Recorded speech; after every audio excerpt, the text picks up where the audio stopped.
Assalamualaikum warahmatullahi wabarakatuh. Nama saya Bu Fitria, NIM 111181001. Di sini saya akan mensaksikan dengan menggunakan metode WP dan AP. Pertama, yakni metode WP. Poin pertama, perhitungan metode WP ini menyamakan nilai terbesar yang akan terpilih sebagai alternatif terbaik. Poin yang kedua, metode WP ini lebih efisien karena waktu yang dibutuhkan dalam perhitungan disingkat. Poin yang ketiga, terdapat dua tipe nilai atribut, yaitu yang pertama basic atau pangkat positif. Semakin besar atribut, maka atribut semakin unggul. Yang kedua, yakni atau pangkat negatif. Jika makin kecil nilai atribut, maka atribut semakin unggul.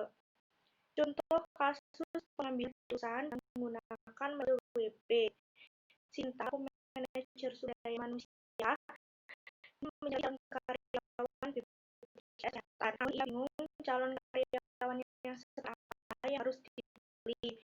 Dan ia menentukan 8 kriteria dalam memilih atau menyeleksi calon karyawan baru. Kemudian didapatkan sebuah penilaian setiap kriteria pada masing-masing karyawan. Lalu bagaimana cara memilih calon karyawan yang akan dipilih di BPJS Kesehatan Tasikmalaya?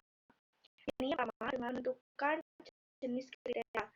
Yang pertama yakni IPK, yang kedua pendidikan, yang ketiga kerja, yang keempat yang kelima tes, yang keenam tes swab tes, yang ketujuh kesehatan, dan yang delapan wawancara. Di set ini terdapat tabel.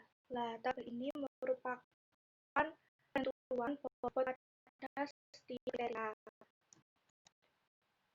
Di sini terdapat tabel maka data sampel calon karyawan BPJS. Sebenarnya memberi kriteria pada data calon karyawan BPJS dengan bobot kriteria W 3, 4, 5, 5, 4, 4, dan 3. Yang selanjutnya yakni bobot rumus WC per sigma WC. Dengan merupakan perbaikan bobot kriteria, sedangkan W merupakan bobot dari setiap kriteria. Dari rumus tersebut menghasilkan nilai yakni W1 dengan nilai 0,0937 sampai dengan W8 dengan nilai 0,0937. Merupakan tambahan bobot. Kelima, menekan lektor S dengan berikut. Rumus tadi S menghasilkan nilai yakni 1 nilai 2,4005, S nilai 2,2495, dan S3 nilai 2,3790, S4 dengan nilai 2,3 dan S5 dengan nilai 2,850. Yang selanjutnya yakni rangkaian alternatif vektor V dengan rumus yang sudah tertera pada slide. Sehingga kriteria yang diperoleh masing-masing dari A adalah berikut. V1 nilai 0,0865, V2 dengan nilai 0,10, V3 dengan nilai 0,057, V4 dengan nilai 0,086, dan V5 dengan nilai 0,1010. Tabel ini merupakan hasil perhitungan vektor V. Hasil rangkaian dari WP. Dari tabel yang sudah dilihat, tabel pengambilan keputusan. Hasil rangkaian tersebut menyatakan alternatif A5 atau Denny Waja merupakan alternatif yang terpilih sebagai alternatif yang terbaik untuk menjadi karyawan BPJS Kesehatan di Tasikmalaya. Yang kedua yakni menggunakan metode AP. Contoh kasus pengambilan keputusan menggunakan metode AP yakni ingin membantu ia bingung merek sepatu apa yang harus dipilih. Kemudian ia menentukan kriteria satu dan membagikan kuesioner pada temannya untuk membantu memilih sepatu. Bagaimana cara menentukan kebutuhannya dalam memilih sepatu tersebut? Yakni pertama, dalam menentukan jenis kriteria pembelian sepatu. Dari kasus terdapat 5 kriteria, yakni pertama, yang kedua, harga produk, yang distribusi penjualan, yang keempat, keputusan, dan yang kelima, promosi atau penawaran. Yang kedua, yang menentukan alternatif pembelian sepatu salah. Alternatif pertama yakni merek Bata. Yang kedua, merek sepatu Puma. Yang ketiga, merek sepatu Converse. Alternatif yang keempat, merek sepatu Nike. Dan alternatif yang kelima, merek sepatu Adidas. Di bab ini merupakan penerapan merek sepatu yang akan diberikan bagi setiap siswa. Ini terdapat 5 kriteria. Pertama, harga produk, distribusi penjualan, promosi dan keputusan. Dari masing-masing 5 kriteria tersebut dibagi menjadi 5 alternatif lainnya, yakni merek sepatu Bata, merek Puma, merek sepatu Converse, merek dan merek sepatu Adidas. Berikut merupakan tabel tingkat prioritas dari metode API sendiri.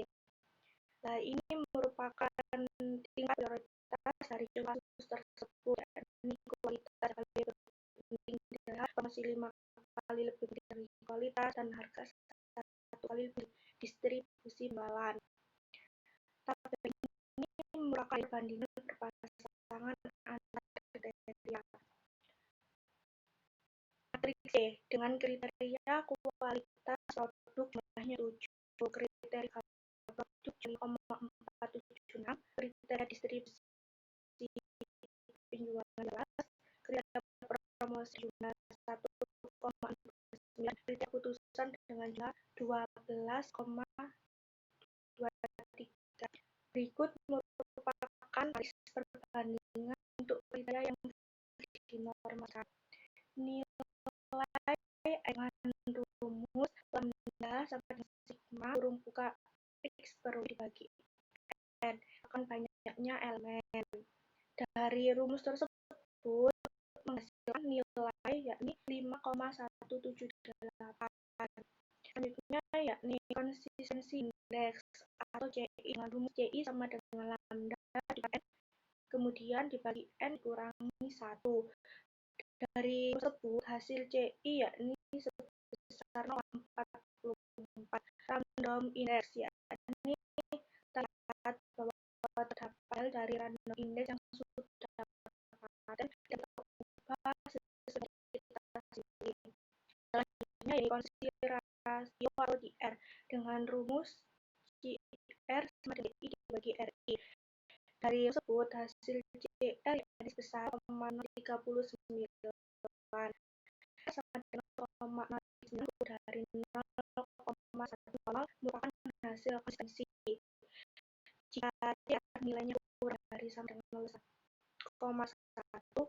maka angka konsisten. Sedangkan jika CR kurang lebih dari 0,1 tidak perlu memberi progress correction. Hasil perangkingan, yakni dari tabel tersebut merupakan tabel hasil perangkingan dengan pengambilan keputusan. Hasil perangkingan pada tabel tersebut menyatakan bahwa eigenvektor promosi merupakan nilai eigenvektor yang sebagai terbaik untuk menjadi pemilihan sepatu sekolah berdasarkan konsumen. Demikian yang dapat saya sampaikan. Maaf bila penjelasan saya kurang maksimal. Terima kasih dan wassalamualaikum.